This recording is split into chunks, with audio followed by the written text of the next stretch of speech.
Welcome to this specialized mathematics lecture on coordinate geometry, designed for Class 10 students. Today, we will explore one of the most powerful and beautiful bridges in mathematics, the connection between algebra and geometry. Historically, coordinate geometry was developed by the brilliant French philosopher and mathematician René Descartes in the 17th century. Legend has it that Descartes, while lying in bed watching a fly crawling on the ceiling, realized he could uniquely describe the fly's exact position using just two distances from the adjacent walls. This profound realization united equations with shapes, turning geometric problems into algebraic calculations and algebraic equations into visual curves. By mapping numbers to physical space, coordinate geometry allows us to model orbits, construct skyscrapers, navigate oceans, and design the computer graphics that power our modern digital world. In this lecture, we will master the Cartesian plane, derive the distance and section formulas, and apply coordinate geometry to real-world drone flight grids. Let us define the foundational canvas of our spatial geometry, the Cartesian coordinate plane. A coordinate plane is formed by two perpendicular number lines intersecting at their 0 points. The horizontal number line is designated as the x-axis, representing the abscissa, while the vertical number line is designated as the y-axis, representing the ordinate. These two axes divide the infinite flat plane into a uniform grid of coordinates. To locate any unique point P in this two-dimensional space, we represent it as an ordered pair of numbers, written inside parentheses as open parenthesis x, y close parenthesis. The first value, x, measures the perpendicular distance of the point from the vertical y-axis, while the second value, y, measures the perpendicular distance from the horizontal x-axis. As you observe the high-contrast axes rendering on your screen, trace how point P, 4, 3, is located precisely 4 units to the right of the y-axis and 3 units above the x-axis. This ordered pair represents a unique, unambiguous address in space. The perpendicular intersection of the x-axis and y-axis divides our Cartesian plane into 4 equal regions called quadrants. We number these quadrants sequentially from 1 to 4, moving in a counterclockwise direction starting from the top right. Each quadrant is characterized by a unique combination of positive and negative algebraic signs for its coordinates. Quadrant 1 is the top right quadrant, where both the x and y values are strictly positive, representing rightward and upward directions. Moving counterclockwise, quadrant 2 is in the top left, where x is negative and y is positive. Quadrant 3 is in the bottom left, where both x and y are strictly negative, representing leftward and downward coordinates.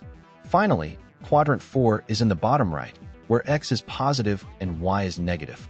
Understanding this sign structure is critical because it tells us the exact spatial orientation of a point relative to our central reference grid, forming the basis of trigonometric analysis and multidirectional physics calculations.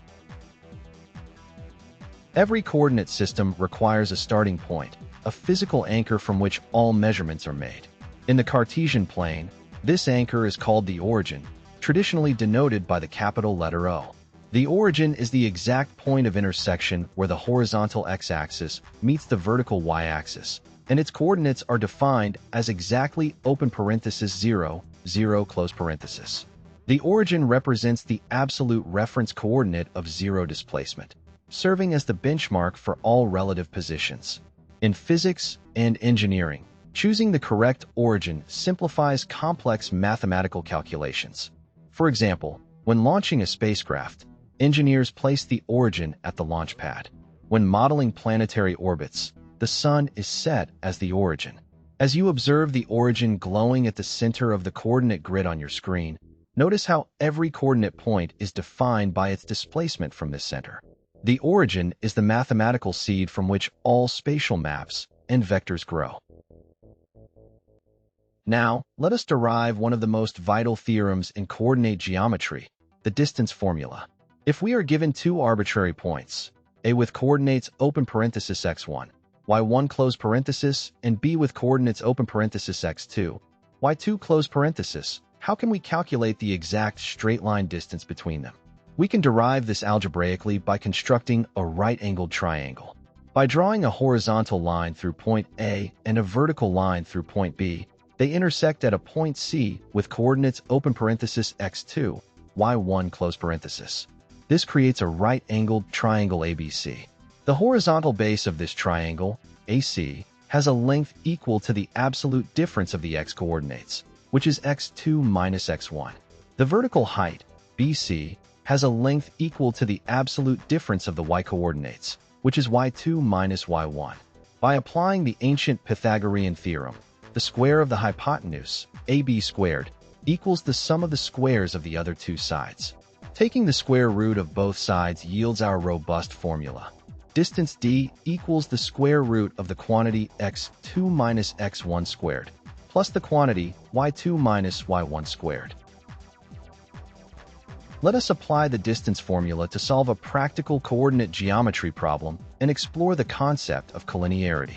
Suppose we have 3 points in a plane, A at open parenthesis 2, 2 close parenthesis, B at open parenthesis 6, 5 close parenthesis, and C at another coordinate. To find the distance between A and B, we substitute their coordinates into our formula. x2 minus x1 is 6 minus 2, which is 4, and 4 squared is 16. Similarly, y2 minus y1 is 5 minus 2, which is 3, and 3 squared is 9. Adding 16 and 9 yields 25. The square root of 25 is exactly 5 units. This proves that the straight line distance between A and B is exactly 5.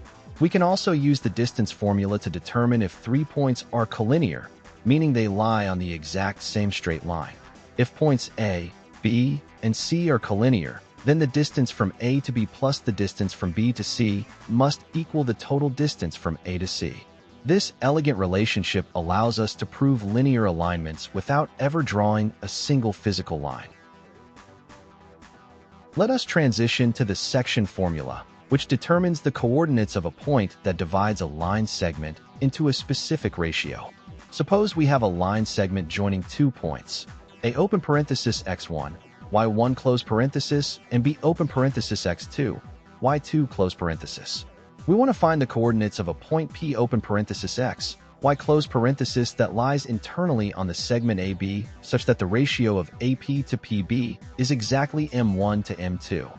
By using the properties of similar triangles projected onto the x and y axis, we can derive the coordinates of P. The x-coordinate of P is given by the formula m1 times x2 plus m2 times x1, all divided by the sum of m1 plus m2. Similarly, the y-coordinate of P is given by the formula m1 times y2 plus m2 times y1, all divided by m1 plus m2. As you observe the internal division diagram on your screen, trace how point P divides the segment AB. This formula is extremely robust, allowing engineers to calculate center of mass locations and split structural load points in physical engineering projects. Let us examine a highly useful and elegant special case of the section formula, the midpoint formula. The midpoint is the exact center point of a line segment, dividing it into 2 equal halves. This means the ratio of division, m1 to m2, is exactly 1 to 1. If we substitute m1 equals 1 and m2 equals 1 into our standard section formula, the equations simplify beautifully. The coordinates of the midpoint m are simply the average of the coordinates of the endpoints. The x-coordinate of the midpoint is x1 plus x2 divided by 2, and the y-coordinate is y1 plus y2 divided by 2. For instance, if the endpoints of a segment are A at open parenthesis 1, 1 close parenthesis, and B at open parenthesis 7, for close parenthesis, the midpoint coordinates are 1 plus 7 over 2, which is 4, and 1 plus 4 over 2, which is 2.5. Midpoint calculations are used constantly in computer graphic algorithms to find centers of shapes and in logistics to determine the most cost-effective central distribution hubs. To see the incredible practical power of coordinate geometry, let us observe a real-world application, GPS-guided drone flight navigation. Modern drones operate in a three-dimensional coordinate system, using differential GPS to map their coordinates on a local Cartesian grid. As you watch the drone animation on your screen, trace how the drone flies along a path defined by coordinate waypoints. Waypoint 1 represents point A at open parenthesis 1 close parenthesis. Waypoint 2 represents the midpoint at open parenthesis 2 close parenthesis, and waypoint 3 represents point B at open parenthesis 3 close parenthesis. By utilizing the distance formula in real time, the drone's autopilot computer calculates the exact distance remaining in kilometers to the next waypoint. By applying the section formula, the onboard processor interpolates intermediate points along the flight path, adjusting the motor speeds to maintain a perfectly straight line despite wind resistance. Coordinate geometry is not just abstract theory. It is the guiding intelligence of modern autonomous flight. In this lecture, we have unlocked the beautiful, cohesive framework of coordinate geometry. We explored how the Cartesian coordinate plane maps two-dimensional space using perpendicular axes and signs. We derived the distance formula using the Pythagorean theorem, proving that any length in space can be computed algebraically. We mastered the section formula and its special midpoint case, discovering how to segment lines in precise ratios. By bridging algebra and geometry, coordinate geometry forms the bedrock of human technological progress. As you observe the GPS telemetry cards spinning on your screen, trace how these formulas connect to satellite networks, digital mapping, autonomous vehicles, and deep space exploration. By mastering coordinate geometry, you possess the structural language of space, preparing you to build the advanced engineering and navigation systems of tomorrow.